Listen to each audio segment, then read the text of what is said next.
श्री भक्तमाल में भगवान जी के प्रिय भक्तों में श्री अक्रूर जी।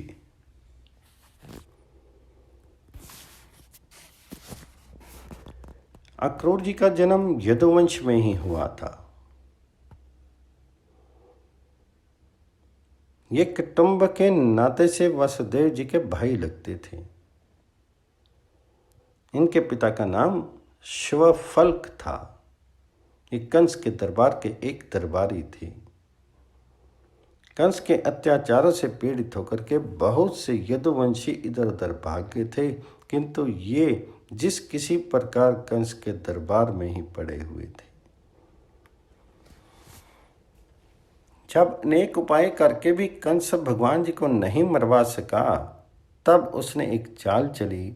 उसने एक धनुष यज्ञ रचा और उसमें मल्लों के द्वारा मरवा डालने के लिए गोकुल से गोप ग्वालों के सहित श्री कृष्ण बलराम को बुलवाया। उन्हें आदरपूर्वक लाने के लिए अक्रूर जी को भेजा गया। कंस की आज्ञा पाकर के अक्रूर जी की प्रसन्नता का ठिकाना नहीं रहा। वे भगवान जी के दर्शन के लिए बड़े उत्कंठित थे। किसी न किसी प्रकार से भगवान जी के दर्शन करना चाहते थे। भगवान जी ने सदा ही कृपा करके ऐसा संयोग जुटा दिया। जीव अपने पुरुषार्थ से प्रभु के दर्शन करना चाहे तो ये उसकी अनधिकार चेष्टा है। कोटि जन्म में भी उतनी पवित्रता, वैसी योग्यता जीव नहीं प्राप्त कर सकता कि जिससे वह प्रातपर प्रभु के सामने पुरुषार्थ के बल पर पहुंच सके। जब प्रभु ही अपने अहेतु की कृपा के द्वारा जीव को अपने समीप बुलाना चाहे, तभी वह वहां जा सकता है। प्रभु ने कृपा करके घर बैठे ही अक्रूर जी को बुला दिया। प्रातःकाल मथुरा में रथ लेकर के वे नंदगांव भगवान जी को लेने चले। रास्ते में अनेक प्रकार के मनोरथ करते जाते थे। सोचते थे, आहा, उन पीताम्बरधारी बनमारी को मैं इन्हीं चक्षुओं से देखूंगा। उनके सुंदर मुखारविंद को घुंघराली काली काली अलकावली से युक्त सुकपोलों को निहारूंगा। वे जब मुझे अपने सुकोमल कर कमलों से स्पर्श करेंगे, उस समय मेरे समस्त शरीर में बिजली सी दौड़ जाएगी। वे मुझसे हंस हंस कर बातें करेंगी, मुझे पास बिठाएंगे, बार बार प्रेम पूर्वक चाचा चाचा कहेंगे। मेरे लिए वह कितने सुख की स्थिति होगी। इस प्रकार भांति भांति की कल्पनाएं करते हुए वे वृंदावन के समीप पहुंचे। वहां उन्होंने वज्र, अंकुश, याव, ध्वजा आदि चिन्हों से भूषित श्याम सुंदर के चरण चिन्हों को देखा। बस फिर क्या था, वे उन घनश्याम के चरण चिन्हों को देखते ही रथ से कूद पड़े और उनकी वंदना करके उस धूलि में लौटने लगे। उन्हें उस धूलि में लौटने में कितना सुख मिल रहा था, ये कहने की बात नहीं है। जैसे जैसे ब्रज पहुँचे, सर्वप्रथम बलदेव जी के साथ श्याम सुंदर ही उन्हें मिले। उन्हें छाती से लगाया, घर ले गए, कुशल पूछी, आतिथ्य किया और सब समाचार जाने। दूसरे दिन रथ पर चढ़ करके अक्रूर जी के साथ श्याम सुंदर और बलराम मथुरा चले। गोपी ने उनका रथ घेर लिया। बड़ी कठिनता से वे आगे बढ़ सके। थोड़ी दूर चल करके जमुना किनारे अक्रूर जी नित्य कर्म करने ठहरे। स्नान करने के लिए ज्यों ही उन्होंने डुबकी लगाई कि भीतर चतुर्भुज श्री श्याम सुंदर दिखाई दिए। घबरा करके ऊपर आए तो दोनों भाइयों को रथ पर बिठा दिया। फिर डुबकी लगाई तो फिर वही मूर्ति जल के भीतर दिखाई दी। अक्रूर जी को ज्ञान हो गया कि जल में, स्थल में, शून्य में कोई भी ऐसा स्थान नहीं जहाँ श्याम सुंदर विराजमान ना हो। भगवान उन्हें देख करके हंस पड़े। वे भी प्रणाम करके रथ पर बैठ के मथुरा पहुँच करके भगवान रथ से उतर पड़े और बोले, हम अकेले ही पैदल जाएंगे। अक्रूर जी ने बहुत प्रार्थना की, आप रथ पर पहले मेरे घर पधारें, तब कहीं अन्यत्र जाएं। तब भगवान जी ने कहा, आपके घर तो तभी जाऊंगा जब कंस का अंत हो जाएगा। अक्रूर जी दुखी मन से चले गए। कंस को मार करके भगवान अक्रूर जी के घर गए। अब अक्रूर जी के आनंद का क्या ठिकाना। जिनके दर्शन के लिए योगेंद्र मुनिंद्र हजारों लाखों वर्ष तपस्या करते हैं, वे स्वतः ही बिना प्रयास के घर पधार गए। अक्रूर जी ने उनकी विधिवत पूजा की और कोई आज्ञा चाही। भगवान जी ने अक्रूर जी को अपना अंतरंग सुहृद समझ करके आज्ञा दी कि हस्तिनापुर में जाकर के हमारी बुआ के लड़के पांडवों के समाचार ले आइए। हमने सुना है धृतराष्ट्र उन्हें दुख देता है। भगवान जी की आज्ञा पा करके अक्रूर जी हस्तिनापुर के और धृतराष्ट्र को सब प्रकार से समझा करके और पांडवों के समाचार लेकर लौट आए। भगवान जब मथुरापुरी को त्याग करके द्वारका पधारे, तब अक्रूर जी भी उनके साथ ही गए। अक्रूर जी इतने पुण्यशील थे कि वे जहाँ रहते वहाँ खूब वर्षा होती, अकाल नहीं पड़ता, किसी प्रकार का कष्ट और महामारी आदि उपद्रव नहीं होते। एक बार वे जब किसी कारणवश द्वारका से चले गए थे, तब द्वारका में दैविक और भौतिक दुखों से प्रजा को बड़ा भारी मानसिक और शारीरिक कष्ट सहना पड़ा था। आखिर भगवान जी ने उनको ढूंढवा करके वापस बुलवाया। ये संबंध में भगवान श्री कृष्ण के चाचा होने पर भी उनके सच्चे भक्त थे। अंत में भगवान जी के साथ ही वे परम धाम को पधारे। श्री भक्तमाल में भगवान जी के प्रिय भक्त श्री सुदामा जी। विप्रवर सुदामा जन्म से ही दरिद्र थे। श्री कृष्णचंद्र जब अवंती में महर्षि संदीपनी के यहाँ शिक्षा प्राप्त करने गए, तब सुदामा जी भी वहीं गुरु के आश्रम में थे। वहाँ श्री कृष्णचंद्र से उनकी मैत्री होगी। दीन बंधु को छोड़कर दिनों से भला और कौन मित्रता करेगा। श्याम सुंदर तो गिने चुने दिन गुरु गृह रहे और उतने ही दिनों में वे समस्त वेद वेदांग शास्त्र आदि तथा सभी कलाओं की शिक्षा पूर्ण करके चले आए। वे द्वारकाधीश हो गए। सुदामा की भी जब शिक्षा पूरी हुई, तब गुरुदेव की आज्ञा लेकर के वे भी अपनी जन्मभूमि लौट आए।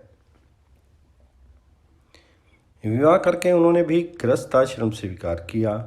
एक टूटी झोंपड़ी, टूटे फूटे 2-4 पात्र और लज्जा ढकने को कुछ मैले चीथड़े, बस इतनी ही गृहस्थी थी सुदामा की। जन्म से सरल संतोषी सुदामा किसी से कुछ मांगते नहीं थे। वे कुछ बिना मांगे मिल जाए भगवान जी को अर्पण करके उसी पर उनका उनकी पत्नी का जीवन निर्वाह होता था। पराया पति पत्नी को उपवास करना पड़ता था। उन दोनों के शीर छीन कंकाल प्राय हो रहे थे। जिसने श्याम सुंदर की स्वप्न में भी एक झांकी कर ली, उसके हृदय से वह मोहनी मोती कभी हटती नहीं। फिर सुदामा तो उन भुवन मोहन के सहपाठी रह चुके थे। उन वनमाली के साथ बहुत दिनों तक उन्होंने पढ़ा था, गुरु की सेवा की थी। वन में साथ साथ कुश समिधा फल फूल एकत्र किए थे। उस मयूर मुक्ति ने उनके चित्त को चुरा लिया था। वे उसी का बराबर ध्यान करते, उसी का गुणगान करते। पत्नी से भी वे अपने सखा के रूप गुण उदारता आदि का बखान करते थकते नहीं थे। सुदामा की पत्नी सुशीला साध्वी एवं पति परायणा थी।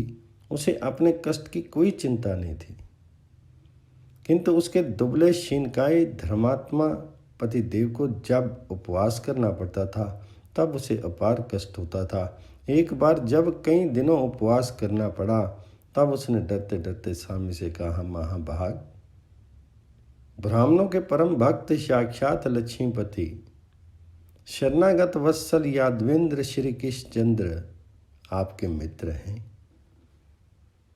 आप एक बार उनके पास जाइए। आप कुटुंबी हैं, दरिद्रता के कारण क्लेश पा रहे हैं, अवश्य आपको प्रचुर धन देंगे।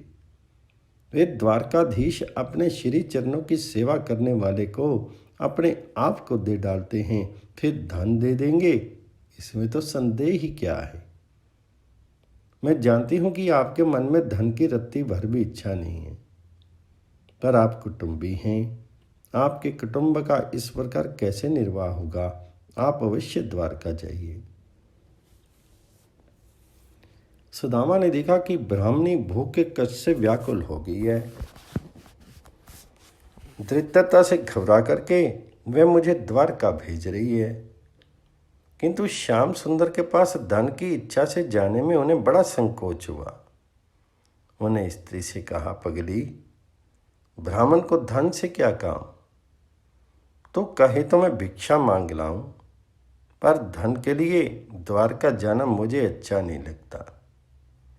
हमें तो संतोष पूर्वक भगवान जी का भजन करने में ही सुख मानना चाहिए। ब्राह्मणी ने बहुत आग्रह किया। वे चाहती थी कि सुदामा अपने मित्र से केवल मिल आए एक बार। सुदामा ने भी सोचा कि श्री कृष्णचंद्र के दर्शन हो जाएं, ये तो परम लाभ की बात है, परंतु मित्र के पास खाली हाथ कैसे जाए। कहने पर किसी प्रकार ब्राह्मणी किसी पड़ोसन से 4 मुट्ठी रूखे चिवड़े मांग लाई और उनको एक चीथड़े में बांध करके दे दिया। वह पोटली बगल में दबा करके सुदामा जी चल पड़े द्वारका जी की ओर। अब कई दिनों की यात्रा करके सुदामा द्वारका पहुंचे। तब वहां का ऐश्वर्य देख करके हक्के बक्के रह गए। गगन चुंबी स्फटिक मणि के भवन, स्वर्ण के कलश, रत्न खचित दीवारें, स्वर्ग भी जहां फीका झोंपड़ी सा जान पड़े। उस द्वारका को देख करके दरिद्र ब्राह्मण ठक रह गए। किसी प्रकार उन्हें पूछने का साहस हुआ। एक नागरिक ने श्री कृष्णचंद्र का भवन दिखा दिया। ऐसे कंगाल चीथड़े लपेटे मैले कुचैले ब्राह्मण को देख करके द्वारपाल को आश्चर्य नहीं हुआ। उसके स्वामी ऐसे ही दिनों के अपने हैं, ये उसे पता था। उसने सुदामा को प्रणाम किया, परंतु जब सुदामा ने अपने को भगवान जी का मित्र बताया तब वह चकित रह गया। देवराज इंद्र भी अपने को जहाँ बड़े संकोच से दास कह पाते हैं, वहाँ ये कंगाल मित्र कह रहा है। किंतु उन अशरण शरण कृपा सिंधु का कौन कैसा मित्र है, ये भला कब किसी ने जाना है। नियम के अनुसार सुदामा जी को द्वार पर ठहरा करके द्वारपाल आज्ञा लेने भीतर गया। त्रिभुवन के स्वामी सर्वेश्वर यादवेंद्र अपने भवन में शैया पर बैठे थे। श्री रुक्मिणी जी अपने हाथ में रत्न दंड लेकर के व्यंजन कर रही थी। द्वारपाल ने भूमि में मस्तक रख करके प्रणाम किया और कहा, एक फटे चिथड़े लपेटे नंगे सिर नंगे बदन शीर मैला कुचैला बहुत ही दुर्बल ब्राह्मण द्वार पर खड़ा है। पता नहीं वह कौन है और कहाँ का है।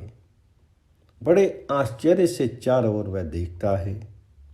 अपने को प्रभु का मित्र कहता है, प्रभु का निवास पूछता है और अपना नाम सुदामा बताता है।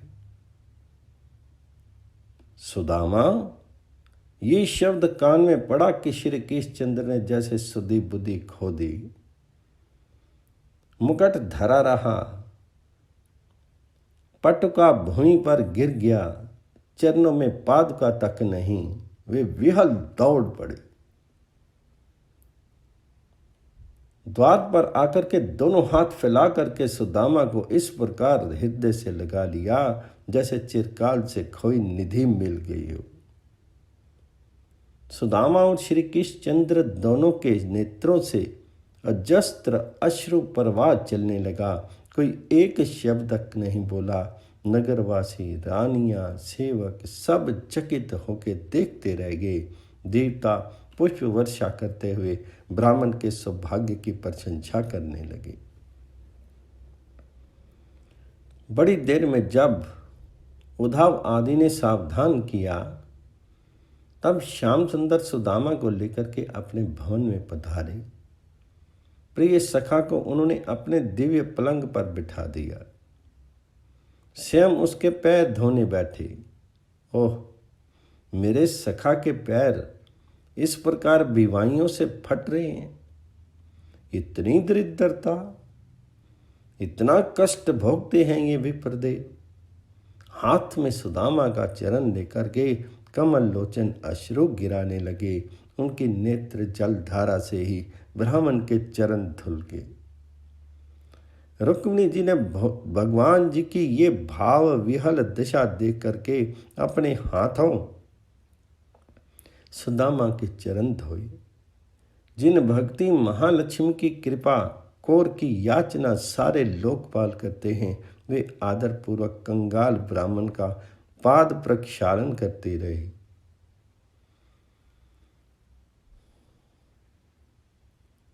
द्वारकीश ने वह चरणोदक अपने मस्तक पर छिड़का, तमाम महलों में छिड़कवाया। दिव्य गंध युक्त चंदन, धूप, अगरू, कुमकुम, धूप, दीप, पुष्प, माला आदि से विधि पूर्वक सुदामा को भगवान जी ने पूजा की। उन्हें नाना प्रकार के पकवानों से भोजन करा के तृप्त किया, आचमन करा के पान किया। आज भोजन करके सुदामा बैठ गए। तब भगवान की पटरानियां स्वयं अपने हाथों उन पर पंखा झलने लगी। श्री कृष्णचंद्र उनके समीप बैठ गए और उनका हाथ अपने हाथ में लेकर के बातें करने लगे। श्याम सुंदर ने उनसे गुरुगृह में रहने की चर्चा की, अपनी मित्रता के मधुर संस्मरण कही, घर की कुशल पूछी। सुदामा के मन में कहीं कोई कामना नहीं थी, धन की इच्छा लेश भी उनके मन में नहीं थी। उन्होंने कहा, देव देव, आप तो जगत गुरु हैं, आपको भला गुरुगृह जाने की आवश्यकता कहाँ थी। ये तो मेरा सौभाग्य था कि मुझे आपका साथ मिला। संपूर्ण मंगलों की उत्पत्ति आपसे ही है। वेद में ब्रह्म आपकी मूर्ति है। आपका गुरुगृह में अध्ययन तो एक लीला मात्र था। अब हंसते हुए लीला मैंने पूछा, भाई आप मेरे लिए भेंट क्या लाए हैं। प्रेमियों की दी हुई जरा सी वस्तु भी मुझे बहुत प्रिय लगती है, और अभक्तों का विपुल उपहार भी मुझे संतुष्ट नहीं कर सकता। सुदामा का साहस कैसे हो द्वारका के इस अतुल ऐश्वर्य के स्वामी को रूखे चिवड़े देने का। वे मस्तक झुका करके चुप रह गई। सर्वंतर्यामी श्री हरि ने सब कुछ जान करके ये निश्चय कर ही लिया था कि यह मेरा निष्काम भक्त है। पहले भी कभी धन की इच्छा से इसने मेरा भजन नहीं किया और न अब इसे कोई कामना है, किंतु अपनी पवित्रता पतिव्रता पत्नी के कहने से जब ये यहाँ आ गया, तब मैं इसे वह संपत्ति दूंगा जो देवताओं को भी दुर्लभ है। ये क्या है, भाभी ने मेरे लिए जो कुछ भेजा है उसे आप छिपाए क्यों जा रहे हैं। ये कहते हुए श्री कृष्णचंद्र ने स्वयं पोटली खींच ली। पुराना जीर्ण वस्त्र फट गया, चिवड़े बिखर गए। भगवान जी ने अपने पीत पट से कंगाल की निधि के समान उन्हें शीघ्रता से समेटा। और एक मुट्ठी भर करके मुख में डालते हुए कहा, मित्र, यही तो मुझको प्रसन्न करने वाली प्रिय भेंट है। ये चवड़े मेरे साथ समस्त विश्व को तृप्त कर देंगे। बड़ा मधुर, बहुत स्वादिष्ट, ऐसा अमृत जैसा पदार्थ तो कभी कहीं मिला ही नहीं। इस प्रकार प्रशंसा करते हुए जब श्री कृष्णचंद्र ने दूसरी मुट्ठी भरी, तब रुक्मिणी जी ने उनका हाथ पकड़ते हुए कहा, प्रभु बस कीजिए। मेरी कृपा से इस लोक और परलोक में मिलने वाली सब प्रकार की संपत्ति तो इस एक मुट्ठी चिवड़े से ही इस ब्राह्मण को मिल चुकी। अब इस दूसरी मुट्ठी से आप और क्या करने वाले हैं? अब आप मुझ पर दया कीजिए। भगवान मुट्ठी छोड़ करके मुस्कुराने लगे। कुछ दिनों बाद सुदामा जी वहाँ रहे। श्री कृष्णचंद्र तथा उनकी पटरानियों ने बड़ी सेवा की उनकी। अंत में अपने सखा की आज्ञा लेकर के वे घर को विदा हुए। लीलामय ने दूर तक पहुंचाकर उनको विदा किया। सुदामा जी को धन की तनिक भी इच्छा नहीं थी। श्री कृष्णचंद्र बिना मांगे ही बहुत कुछ देंगे, ऐसी भावना भी उनके हृदय में नहीं उठी थी। द्वारका से कुछ नहीं मिला, इसका उन्हें कोई खेद तो हुआ ही नहीं। उल्टे वे सोचते जा रहे थे, ओह, मैंने अपने परम उदार सखा की ब्राह्मण भक्ति देखी। कहाँ तो मैं दरिद्र पापी और कहाँ वे लक्ष्मी निवास पुण्य चरित्र। किंतु मुझे उन्होंने उल्लसित होकर हृदय से लगाया, अपनी प्रिया के पलंग पर बिठाया, मेरे चरण धोए। साक्षात श्री लक्ष्मी जी की अवतार रुक्मिणी जी मुझ पर चवर करती रही। मेरे परम सुहृद श्री कृष्ण कितने दयालु हैं। मनुष्य को उनके चरणों की सेवा करने से ही तीनों लोकों की संपत्ति, सब सिद्धियां और मोक्ष तक मिल जाता है। उनके लिए मुझे धन देना कितना सरल था, किंतु उन दया मैंने सोचा कि ये निर्धन धन पा करके मतवाला हो जाएगा और मेरा स्मरण नहीं करेगा, अतः मेरे कल्याण के लिए उन्होंने धन नहीं दिया। धन्य सुदामा, घर में भूखी स्त्री को छोड़ आए हैं, अन्न वस्त्र का ठिकाना नहीं, पत्नी को जाकर के क्या उत्तर देंगे इसकी चिंता नहीं। राज राजेश्वर मित्र से मिलकर कोरे लौटे, इसकी ग्लानि नहीं। धन के लिए धन के भक्त भगवान की आराधना करते हैं और धन न मिलने पर उन्हें कोसते हैं, किंतु सुदामा जैसे भगवान के भक्तों भगवान को ही चाहते। भगवान के पास सुदामा पत्नी की प्रेरणा से गए थे। सुदामा के मन में कोई कामना नहीं थी, पर पत्नी ने धन पाने की इच्छा से ही प्रेरित किया था उन्हें। भक्त वांछना कल्पतरु, भगवान जी ने विश्वकर्मा को भेज करके उनके ग्राम को द्वारका जैसी भव्य सुदामापुरी बनवा दिया था। एक रात में झोंपड़ी के स्थान पर देव दुर्लभ ऐश्वर्यपूर्ण मणि में भवन खड़े हो गए थे। जब सुदामा वहां पहुंचे, उन्हें जान ही नहीं पड़ा कि जागते हैं कि स्वप्न देख रहे हैं। कहाँ मार्ग भूल करके पहुंच गए ये भी नहीं समझ नहीं पाते थे। इतने में बहुत से सेवकों ने उनका सत्कार किया, उन्हें भवन में पहुंचाया।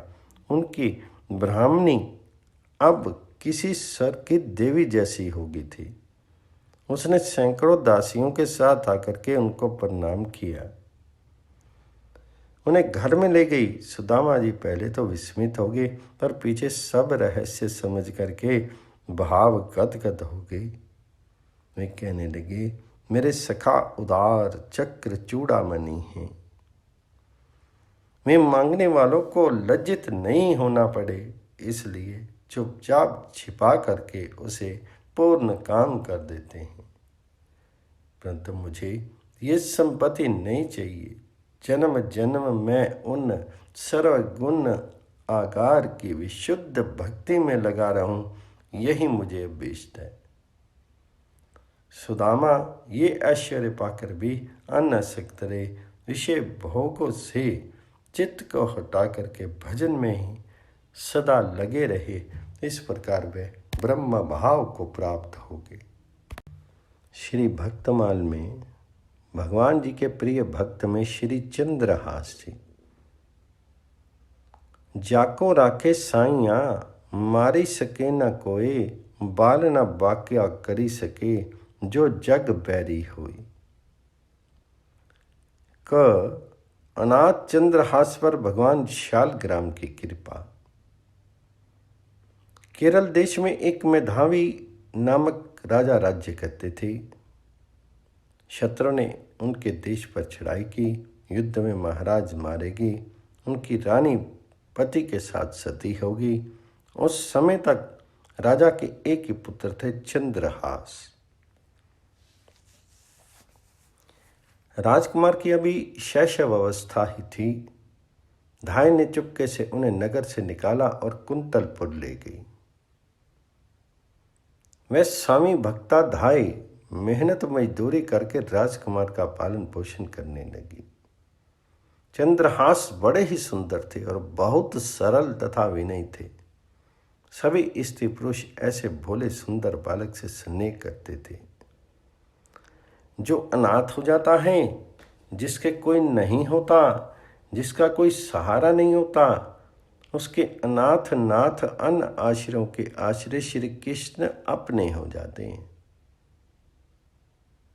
वे उसके आश्रय बन जाते हैं। अनाथ बालक चंद्रहास को उनके बिना और कौन आश्रय देता। उन दयामय की प्रेरणा से एक दिन नारद जी घूमते हुए कुंतलपुर पहुंचे। बालक को अधिकारी समझ करके वे उसे एक शालग्राम की मूर्ति देकर के नाम मंत्र बता गए। नन्ना बालक देव ऋषि की कृपा से हरि भक्त हो गया।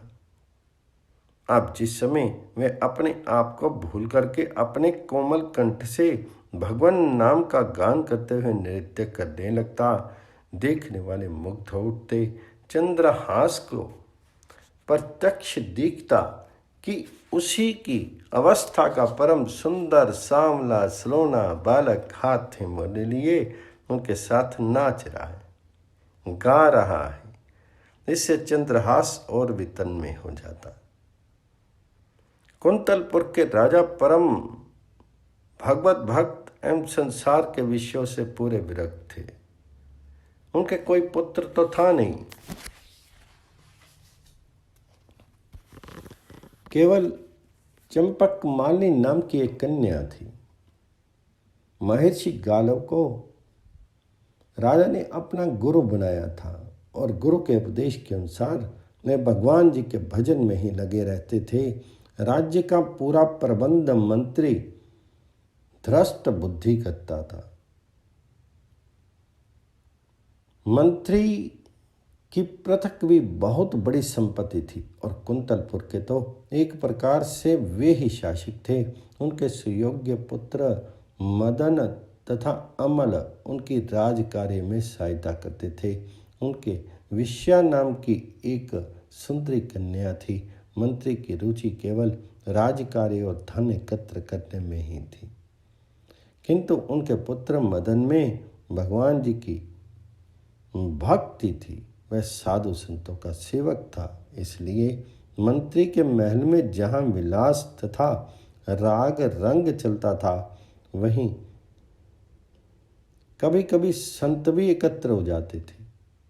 भगवान की पावन कथा भी होती थी। अतिथि सत्कार तथा भगवान नाम कीर्तन भी होते थे। इन कार्यों में रुचि न होने पर भी मंत्री अपने पुत्र को रोकते नहीं थे। एक दिन मंत्री के महल में ऋषिगण बैठे थे। भगवान जी की कथा हो रही थी। उसी समय सड़क पर भवन के सामने से भगवान नाम कीर्तन करते हुए चंद्रहास बालकों की मंडली के साथ निकले। बच्चों की अत्यंत मधुर कीर्तन ध्वनि सुनकर के ऋषियों के कहने से मदन ने सबको वहीं बुला लिया। चंद्रहास के साथ बालक नाचने गाने लगे। मंत्री दुष्ट बुद्धि भी इसी समय वहां आ गए। मुनियों ने तेजस्वी बालक चंद्रहास को तन्मय होकर के कीर्तन करते देखा। वे मुग्ध हो गए।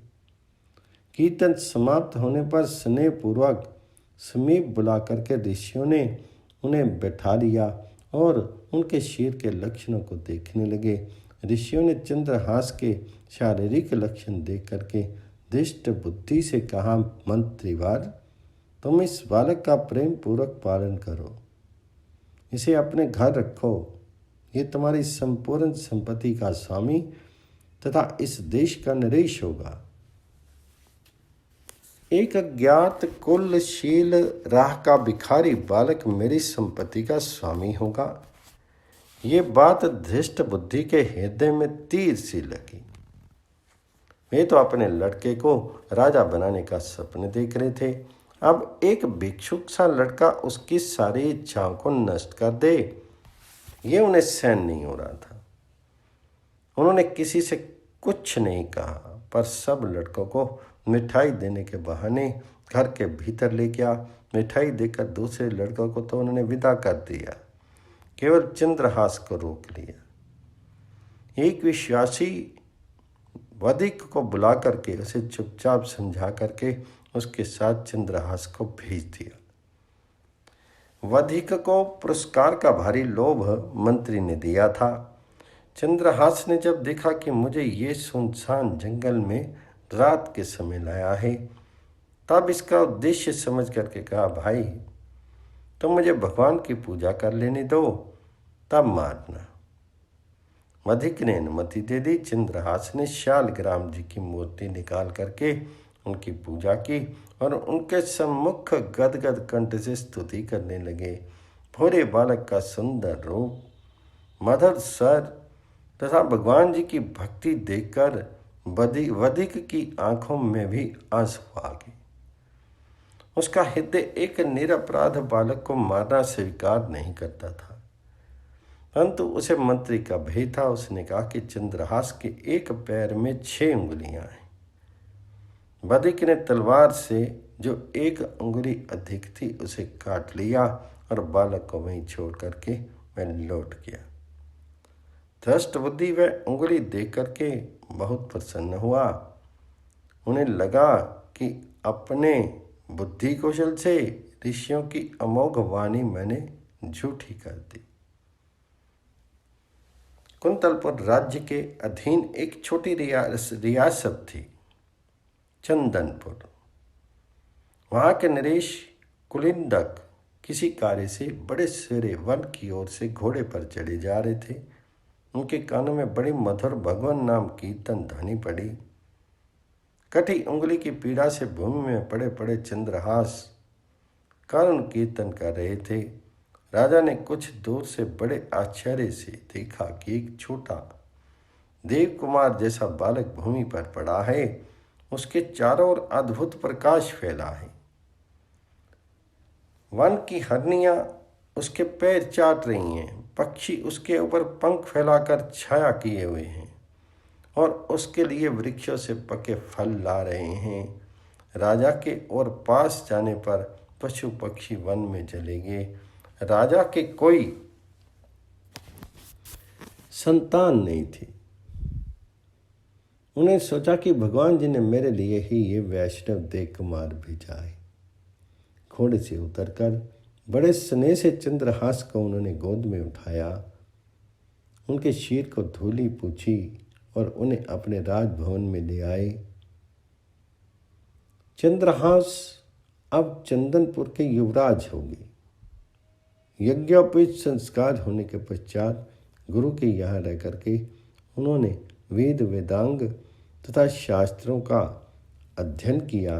राजकुमार के योग्य अस्त्र शस्त्र चलाना तथा नीति शास्त्र आदि सीखा। अपने सद्गुणों से वे राज परिवार के लिए प्राण के समान प्रिय हो गए। राजा ने उन्हीं पर राज्य का भार छोड़ दिया। राजकुमार के प्रबंध से छोटी सी रियासत हरि गुण गान से पूर्ण हो गई। घर घर हरि चर्चा होने लगी। सब लोग एकादशी व्रत करने लगे। पाठशालाओं में हरि गुणगान अनिवार्य हो गया। ख चंद्रहास के साथ धृष्ट बुद्धि का षड्यंत्र। चंदनपुर रियासत की ओर से कुंतलपुर को 10,000 सन मुद्राएं कर के रूप में प्रतिवर्ष दी जाती थी। चंद्रहास ने उन मुद्राओं के साथ और भी बहुत से धन रत्न आदि उपहार भेजे। धृष्ट बुद्धि ने जब चंदनपुर राज्य के ऐश्वर्य एवं वहां के युवराज के सुप्रबंध की बहुत प्रशंसा सुनी, तब स्वयं वहां की व्यवस्था देखने में चंदनपुर आए। राजा तथा राजकुमार ने उनका हृदय से स्वागत किया। यहाँ आकर के जब धृष्ट बुद्धि ने चंद्रहास को पहचाना, तब उसका हृदय व्याकुल हो गया। उन्होंने इस लड़के को मरवा डालने का पूरा निश्चय कर लिया। उन्होंने एक पत्र दे करके कहा, युवराज, बहुत ही आवश्यक काम है और दूसरे किसी पर मेरा विश्वास नहीं। तुम स्वयं ये पत्र लेकर के कुंतलपुर जाओ। मार्ग में पत्र खुलने न पाए, कोई इस बात को न जाने, इसे मदन को ही देना। चंद्रहास घोड़े पर चढ़ करके अकेले ही पत्र लेकर के कुंतलपुर को चल पड़े। दिन के तीसरे पहर वे कुंतलपुर के पास वहां के राजा के बगीचे में पहुंचे। बहुत प्यासे और थके थे, अतः घोड़े को पानी पिला करके एक और बांध दिया और स्वयं सरोवर में जल पी करके एक वृक्ष की शीतल छाया में लेट गए। लेटते ही उन्हें निद्रा आ गई। उसी समय उस बगीचे में राजकुमारी चंपकमालिनी अपनी सखियों और मंत्री कन्या विष्या के साथ घूमने आई थी। संयोगवश अकेली विष्या उधर चली आई जहां चंद्रहास सोए थे।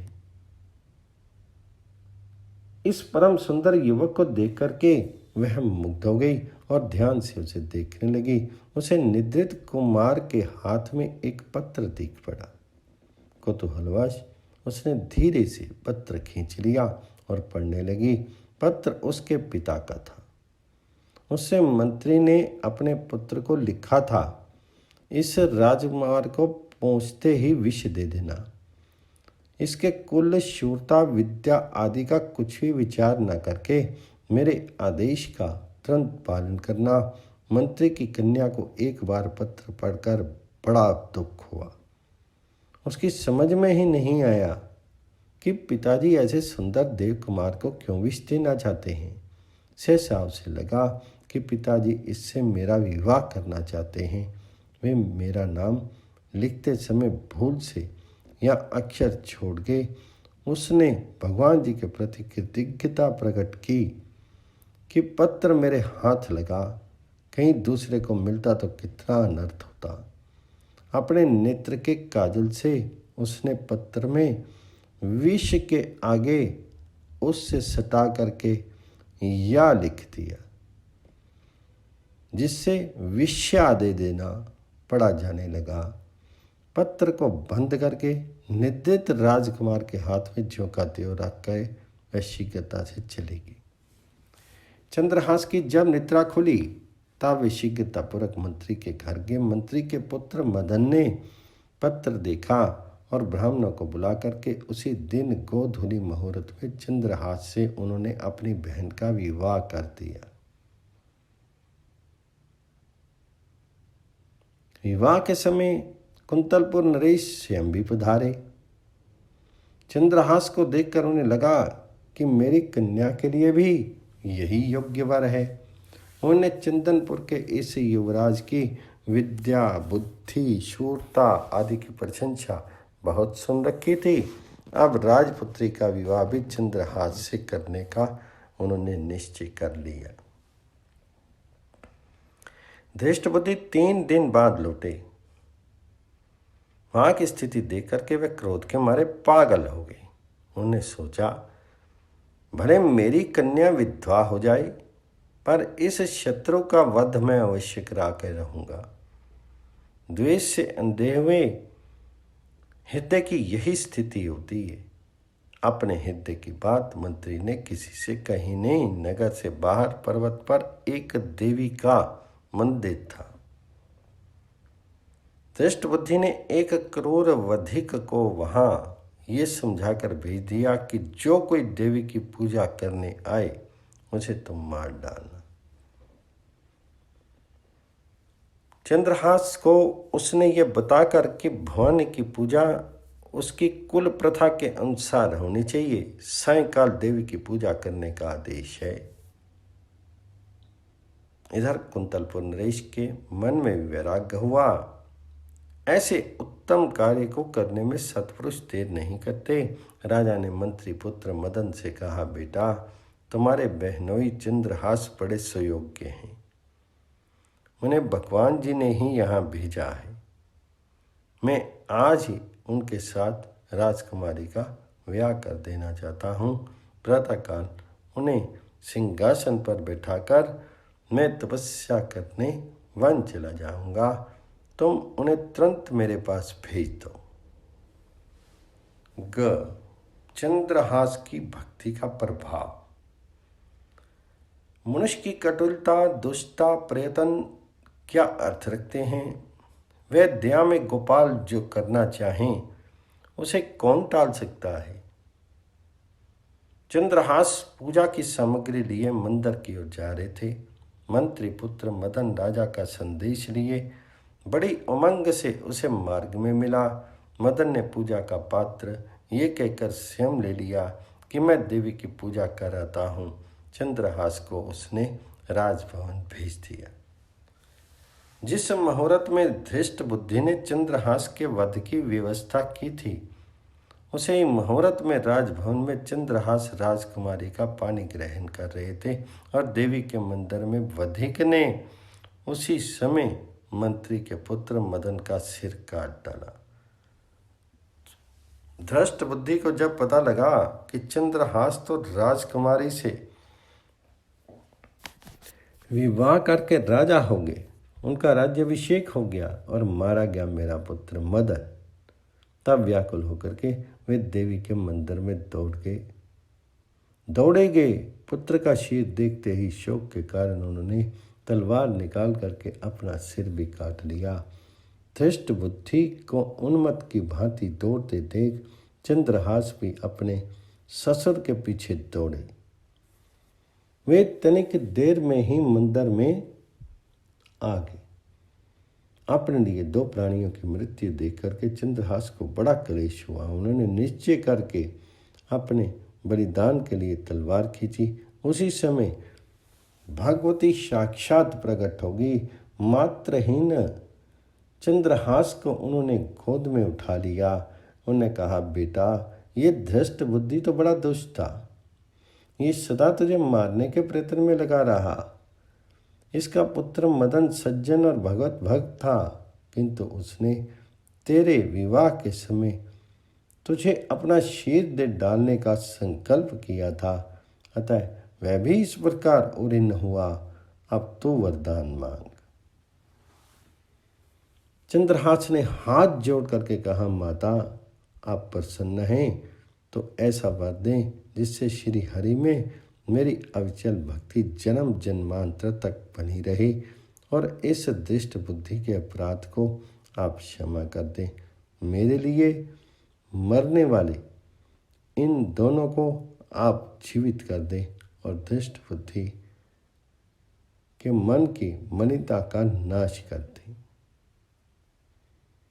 देवी तथास्तु कहकर के अंतर्ध्यान होगी। धृष्ट बुद्धि और मदन जीवित हो गए। चंद्रहास को उन्होंने हृदय से लगाया और वे भी भगवान जी के परम भक्त हो गए। मदन तो भक्त था ही, उसने चंद्रहास का बड़ा आदर किया। सब मिल करके स आनंद घर लौट आए।